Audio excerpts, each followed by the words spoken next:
हमें चाहिए आज़ादी, कोविड टेस्ट से आज़ादी, मास्क से आज़ादी, शी जिनपिंग कुर्सी छोड़ो। चीन के बीजिंग, शंघाई, वुहान, नानजिंग, शियान, चेंगजू, जंगजऊ समेत कई बड़े शहरों में लोग सड़कों पर हैं। वे नतीजे की परवाह किए बिना सरकार का विरोध कर रहे हैं। जीरो कोविड पॉलिसी के खिलाफ उनका गुस्सा फूट रहा है। प्रोटेस्ट की आंच कॉलेज और यूनिवर्सिटी तक पहुंच गई है। प्रोटेस्ट का ये सिलसिला शिनजियांग में एक बिल्डिंग में आगजनी की घटना के बाद शुरू हुआ था। ये सिलसिला कहां जाकर रुकेगा, ये तो आने वाला वक्त ही बताएगा। फिलहाल इस प्रोटेस्ट ने चीन के हुक्मरानों की नींद जरूर हराम कर दी है। आज हम चीन में चल रहे प्रोटेस्ट की पूरी कहानी बताएंगे, समझेंगे इस प्रोटेस्ट को अनोखा क्यों बताया जा रहा है, इसकी तुलना 1989 के तियानमेन प्रोटेस्ट से क्यों हो रही है, और जानेंगे पाकिस्तान में इमरान खान फिर अपने वादे से क्यों पलट गए, और कतर में हुए फुटबॉल मैच पर बेल्जियम में दंगा क्यों हो गया। नमस्ते, मेरा नाम सौरभ है और आप देखना शुरू कर चुके हैं लल्लन टॉप का इंटरनेशनल प्रसंगों से जुड़ा रोजाना का कार्यक्रम दुनियादारी।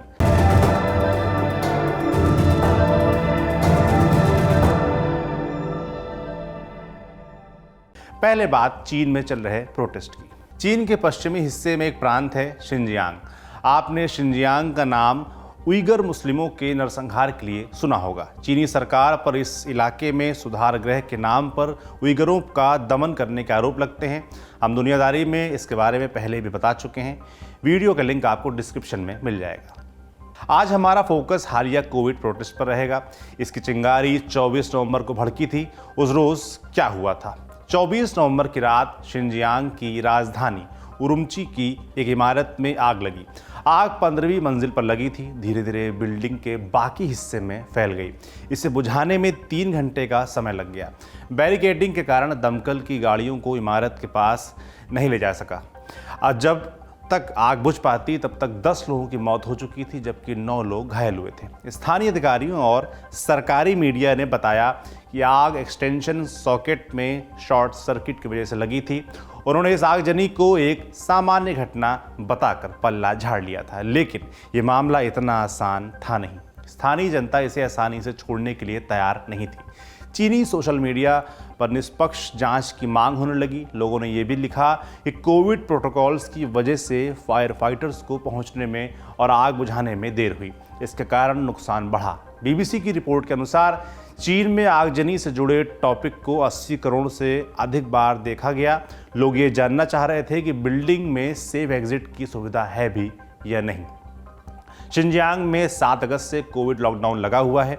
चीन में जीरो कोविड पॉलिसी लागू है। मीडिया रिपोर्टों के अनुसार लोगों को कुछ मिनटों के लिए भी घर के बाहर जाने के लिए परमिशन लेनी पड़ती है। इमरजेंसी के अलावा बाहर जाने की अनुमति नहीं है। एक बिल्डिंग के अंदर एक फ्लोर से दूसरे फ्लोर पर जाने की मनाही है। इसी वजह से सवाल पूछा जा रहा है कि क्या आगजनी के बाद लोग नीचे उतर पाए? क्या कोविड प्रोटोकॉल्स की वजह से लोगों की मौत हुई?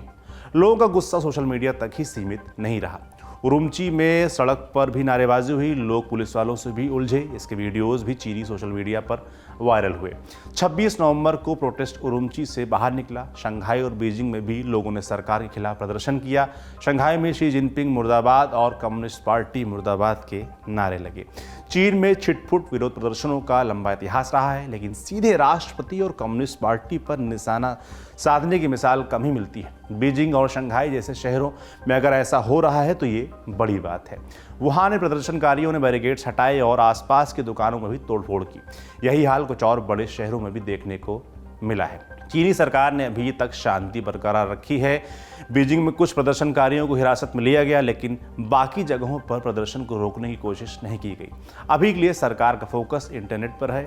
सोशल मीडिया से प्रोटेस्ट के वीडियोस डिलीट किए जा रहे हैं। अल जजीरा की रिपोर्ट के मुताबिक इंटरनेट से बीजिंग और शिनजियांग से जुड़े सर्च टर्म्स को मिटा दिया गया है। दोनों शहर हालिया प्रोटेस्ट के केंद्र की तरह उभरे हैं। इसके अलावा प्रोटेस्ट से जुड़े कीवर्ड्स और पुराने भाषणों को भी सेंसर किया जा रहा है। इसी क्रम में 26 नवंबर को जिनपिंग के पिता का एक भाषण भी इंटरनेट से हटा दिया गया। इस भाषण में जिनपिंग के पिता ने क्रांति की अपील की थी। चीन कीवर्ड्स को बैन करके और सेंसरशिप के जरिए सोशल मीडिया पर लगाम लगाना चाहती है। जानकारों का कहना है कि चीन अपनी नाकामी को दुनिया के सामने नहीं आने देना चाहता। चीन ने इंस्टाग्राम और ट्विटर जैसे यूनिवर्सल प्लेटफॉर्म्स को अपने यहाँ बैन कर रखा है, लेकिन प्रदर्शनकारी वर्चुअल प्राइवेट नेटवर्क VPN के जरिए इस बैन को भेद रहे हैं। चीन में मौजूद विदेशी पत्रकार जोखिम उठाकर घटना की रिपोर्ट पहुंचा रहे हैं। चीन इसको काबू में करने में नाकाम साबित हो रहा है। इसी खुन्नस में पुलिस ने शंघाई में BBC के कैमरामैन एड लॉरेंस के साथ मारपीट की। उन्हें हथकड़ी पहनाई गई। कई घंटों तक हिरासत में रखने के बाद उन्हें छोड़ा गया। BBC ने स्टेटमेंट जारी कर घटना की निंदा की है। UK के विदेश मंत्री जेम्स क्लीवरली ने ट्वीट कर गिरफ्तारी को दुर्भाग्यजनक बताया। उधर प्रदर्शनकारियों ने सेंसरशिप का विरोध करने का नायाब रास्ता निकाला है। 27 नवंबर को बीजिंग में प्रोटेस्ट कराने आए लोग अपने साथ खाली कागज लेकर आए थे। ये तरीका फ्री स्पीच पर रोक और सेंसरशिप का विरोध जताने के लिए अपनाया गया था। एक प्रदर्शनकारी ने रॉयटर्स को कहा, खाली पन्ना उन सारी बातों को दर्शाता है जो हम कहना चाहते हैं लेकिन कह नहीं सकते। पूरे मामले पर चीन क्या कह रहा है? 28 नवंबर को चीन के विदेश मंत्रालय के प्रवक्ता चाओ लिजियान ने प्रेस कॉन्फ्रेंस की। इसमें उन्होंने प्रोटेस्ट, BBC के पत्रकार की गिरफ्तारी और चीन में पत्रकारिता को लेकर पूछे गए सवालों के जवाब दिए। लिजियान ने कहा कि जो कुछ दिखाया जा रहा है हकीकत उससे अलग है। उन्होंने प्रोटेस्ट को सरकार के खिलाफ साजिश बता दिया। लिजियान ने क्या क्या कहा, सुन लीजिए। 你谈到的有关情况与事实不符，中方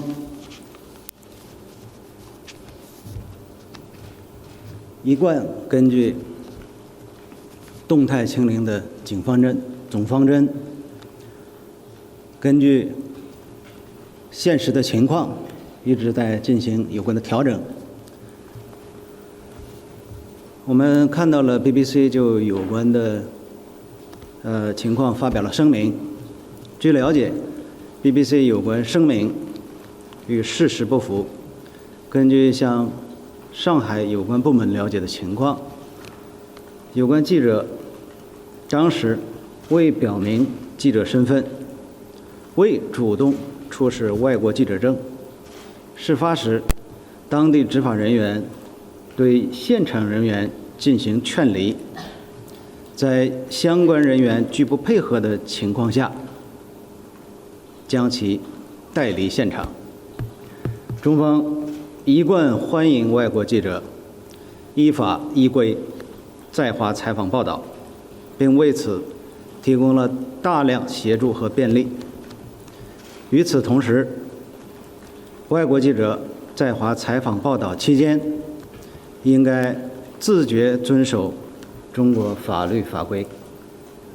ये तो हुआ चीन का पक्ष। अब ताज़ा अपडेट भी जान लेते हैं। चीन में 27 नवंबर को 40,000 से अधिक कोरोना के केस दर्ज किए गए। ये चीन में एक दिन में सबसे ज़्यादा कोविड केस का रिकॉर्ड है। चाइनीज़ कम्युनिस्ट पार्टी के मुखपत्र ग्लोबल टाइम्स की रिपोर्ट के अनुसार चीन के नेशनल हेल्थ कमीशन ने प्रभावित इलाकों में हेल्थ एक्सपर्ट्स की टीमें रवाना की हैं। ये टीमें उन इलाकों में प्रोटोकॉल्स को लागू कराने में मदद करेंगी। कुछ शहरों में स्थानीय अधिकारियों ने नियमों में ढील देने की बात कही है। हेनान में इलाज और बाकी आपातकालीन चीज़ों के लिए बाहर जाने की परमिशन दी गई है। अनहुई प्रांत में क्वारंटीन वाले घरों को सील नहीं करने के लिए कहा गया है। उरुमची में 28 नवंबर से ट्रांसपोर्ट सेवाओं को शुरू कर दिया जाएगा।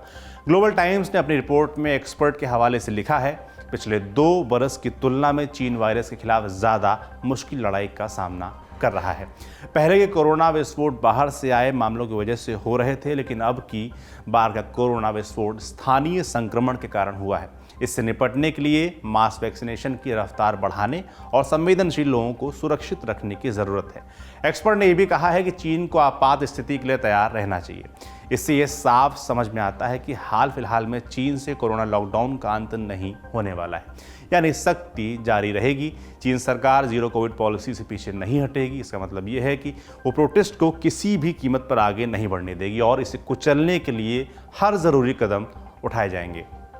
कहा यह भी जा रहा है कि अगर लोग नहीं रुके और सरकार नहीं मानी तो हम एक और तियानमेन स्क्वायर देख सकते हैं। तियानमेन की कहानी क्या है? 1980 का दशक चीन में बदलाव का काल था। माओ की मौत हो चुकी थी। डेंग जियाओपिंग सरकार चला रहे थे। उनकी सरकार चीन के मार्केट को खोल रही थी। अर्थव्यवस्था बेहतर हो रही थी। देश में पैसे आ रहे थे। इस पैसे के साथ भ्रष्टाचार की भी एंट्री हुई। कम्युनिस्ट पार्टी में 2 धड़े बन चुके थे। एक धड़ा ओपन मार्केट के पक्ष में था, जबकि दूसरा धड़ा स्टेट का कंट्रोल बरकरार रखना चाहता था। 1985-86 में चीन के कई हिस्सों में छात्रों के आंदोलन शुरू हुए। इनको लीड करने वाले लोग बाहर से पढ़कर आए थे। 1989 में छात्र राजनीतिक आज़ादी की मांग करने लगे। उसी समय हु याओबेंग नाम के एक नेता की मौत हो गई। उन्हें 2 बरस पहले कम्युनिस्ट पार्टी से दरबदर कर दिया गया था। हु की अंतिम यात्रा में उमड़ी भीड़ ने अभिव्यक्ति की आज़ादी देने और सेंसरशिप कम करने की मांग उठाई। धीरे धीरे ये मांग बीजिंग के तियानमेन स्क्वायर तक पहुंच गई। हजारों की भीड़ लाखों तक पहुंच गई थी। सरकार पहले तो चुपचाप देखती रही, लेकिन जब भीड़ हद से अधिक हो गई तब सरकार ने सेना के टैंक उतार दिए। हिंसा के जरिए प्रोटेस्ट को दबा दिया गया। चीन दावा करता है कि इस कार्रवाई में 200 लोग मारे गए। पश्चिमी देशों के नेता दावा करते हैं कि इसमें 10,000 से अधिक लोगों की हत्या हुई थी। दावे से तब तियानमेन स्क्वायर की घटना चीन में विरोध का प्रतीक बन गई। चीन में इस पर लोगों का बात करना मुश्किल हो गया। अगर एंटी कोविड प्रोटेस्ट को तियानमेन की घटना से जोड़कर देखा जा रहा है तो इसे ऐतिहासिक माना जा सकता है। क्या इतिहास दोहराने वाला है या नया इतिहास लिखा जा रहा है, इसका जवाब बहुत जल्द मिलने वाला है। चीन का चैप्टर यहीं तक। अब चलते हैं पाकिस्तान, जहां इमरान खान एक बार फिर अपने वादे से पलट गए हैं। इमरान ने अक्टूबर 2022 में आज़ादी मार्च की शुरुआत की थी। वो पाकिस्तान में जल्द से जल्द आम चुनाव कराने की मांग कर रहे थे। उन्होंने दावा किया था कि जब तक सरकार उनकी मांग नहीं मानेगी उनका मार्च जारी रहेगा। इसी बीच 3 नवंबर को उनके ऊपर गोलीबारी हुई। इमरान घायल हुए। गोलीबारी में घायल होने के बाद इमरान पहली बार 26 नवंबर को जनता के बीच आए। रावलपिंडी में आयोजित रैली में उन्होंने आज़ादी मार्च को बंद करने का ऐलान कर दिया। ये उनके वादे से बिल्कुल उलट था। रावलपिंडी में इमरान ने क्या क्या कहा। उन्होंने अपने भाषण की शुरुआत कुछ इस अंदाज में की। बोले, अगर आपको ज़िंदगी गुजारनी है तो आपने अपने अंदर से खौफ को ख़त्म करो। खौफ इंसान को गुलाम बना देता है। आज़ाद लोग परवान चढ़ते हैं, गुलाम नहीं। इमरान ने अपने संबोधन में कहा कि उनकी पार्टी ने मौजूदा पॉलिटिकल सिस्टम से बाहर रहने का फैसला लिया है। इमरान ने कहा, हमने सभी विधानसभाओं को छोड़ने और उस भ्रष्ट व्यवस्था से बाहर निकलने का फैसला किया है। जल्द ही इस मामले को लेकर मैं मुख्यमंत्रियों और संसदीय दल से मिलूंगा। हम जल्द ही इस बारे में घोषणा करेंगे कि पार्टी विधानसभाओं को कब छोड़ेगी। इमरान की ये रैली पहले इस्लामाबाद में होने वाली थी, लेकिन उन्हें इजाज़त नहीं दी गई। फिर इसे शिफ्ट कर रावलपिंडी में आयोजित किया गया। इस पर इमरान बोले, पीटीआई किसी भी तरह की तबाही या अराजकता नहीं चाहती। अराजकता और तबाही रोकने के लिए ही हमने इस्लामाबाद नहीं जाने का फैसला किया। इमरान ने शहबाज सरकार और नवाज शरीफ के परिवार को निशाने पर लेते हुए चोर कहा। उन्होंने कहा कि 30 सालों तक इन चोरों ने पाकिस्तान पर राज किया और इन्हीं चोरों की वजह से पाकिस्तान पर कर्ज बहुत ज़्यादा बढ़ गया। इमरान ने अपने भाषण के दौरान पाक आर्मी पर भी निशाना साधा। पाकिस्तान के पंजाब और खैबर पख्तूनख्वा में इमरान की पार्टी पीटीआई और उनकी सहयोगी पार्टियों की सरकार है। पंजाब के मुख्यमंत्री चौधरी परवेज इलाही ने कहा कि जैसे ही इमरान का आदेश आएगा उनकी पार्टी विधानसभा को भंग कर देगी। इस पर केंद्रीय गृह मंत्री राणा सनाउल्लाह का बयान भी आया। उन्होंने कहा कि हमें 4 से 6 महीने का समय चाहिए। राणा ने यह भी कहा कि हम विधानसभा को भंग होने से रोकने की तरकीब जानते हैं। इमरान खान ने दोनों प्रांतों में विधानसभा भंग करने की तारीख अभी तय नहीं की है। जिस तरह के यू टर्न लेने के लिए इमरान कुख्यात हो चुके हैं, उससे उनके दावे पर भरोसा करना मुश्किल हो गया है। विपक्षी नेताओं का कहना है कि इमरान अंतिम समय पर पलट जाएंगे। आगे क्या होता है इस पर हमारी नज़र बनी रहेगी। फिलहाल हम चलते हैं बेल्जियम। 27 नवंबर को बेल्जियम में अचानक दंगा भड़क गया। वजह फुटबॉल का एक मैच बना। दिलचस्प ये रहा कि ये मैच बेल्जियम में लगभग 6,500 किलोमीटर दूर कतर में हो रहा था। पूरी कहानी जान लीजिए। बेल्जियम दुनिया की सबसे बेहतरीन फुटबॉल टीमों में गिनी जाती है। इंटरनेशनल रैंकिंग में बेल्जियम दूसरे स्थान पर है। इसके 20 नंबर बाद मोरक्को का नंबर आता है। इसी 2 बनाम 22 की टक्कर 27 नवंबर को हुई। कहाँ? कतर में चल रहे फीफा वर्ल्ड कप में। इस मैच में मोरक्को ने अकल्पनीय प्रदर्शन करते हुए बेल्जियम को 2-0 से हरा दिया। वर्ल्ड कप में मोरक्को को ये जीत 24 साल बाद नसीब हुई थी। मोरक्को की जीत से उनके फैंस में खुशी की लहर थी, लेकिन बेल्जियम की ये हार उसके लिए सिर्फ हार नहीं रही। इस हार के बाद बेल्जियम में हिंसा हो गई, दंगे भड़क गए। वो कैसे? हुआ ये कि बेल्जियम में रहने वाले मोरक्को मूल के कुछ लोगों ने जीत का जश्न मनाया। उनके इस जश्न से बेल्जियम के फैंस खफा हो गए। दोनों फैंस में हाथापाई हुई, झगड़ा हुआ और हिंसा फैल गई। बेल्जियम में भड़की हिंसा का असर पड़ोसी देश नीदरलैंड में भी देखने को मिला। हिंसा के बाद क्या क्या हुआ, पुलिस अधिकारियों की तरफ से क्या कहा गया, अब वो जानते हैं। ब्रसेल्स में दंगे के दौरान जमकर तोड़फोड़ हुई और गाड़ियों में आग लगा दी गई। पुलिस को हालात काबू में करने के लिए आंसू गैस के गोले दागने पड़े और पानी की बौछार करनी पड़ी। 12 लोगों की गिरफ्तारी भी हुई है। ब्रसेल्स पुलिस की प्रवक्ता इल्से वैंडे कीर ने कहा कि कई दंगाई सड़कों पर उतर आए और कारों, स्कूटरों में आग लगा दी, साथ ही गाड़ियों पर पथराव भी किया। ब्रसेल्स के मेयर फिलिप क्लोज ने लोगों से अपील की है कि शहर में जमा ना हो। उन्होंने कहा कि पुलिस अधिकारी सड़कों पर व्यवस्था बनाए रखने की पूरी कोशिश कर रहे हैं। मेट्रो यातायात को भी कुछ देर तक रोकना पड़ा है। जो लोग हिंसा कर रहे हैं वे फैंस नहीं हैं, वे दंगाई हैं। हिंसा की आग पड़ोसी देश नीदरलैंड में भी फैली। रॉटरडैम शहर में करीब 500 दंगाई हाथों में झंडे लेकर हुड़दंग करते नजर आए। पुलिस ने इन्हें रोकने की कोशिश की तो उनके ऊपर कांच की बोतलों से हमला किया गया। आज का दुनियादारी यहीं पर समाप्त होता है। देश दुनिया की बाकी हलचलों पर हमारी नज़र बनी रहेगी। आप बने रहिए लल्लन टॉप के साथ। शुक्रिया, शुभ रात्रि।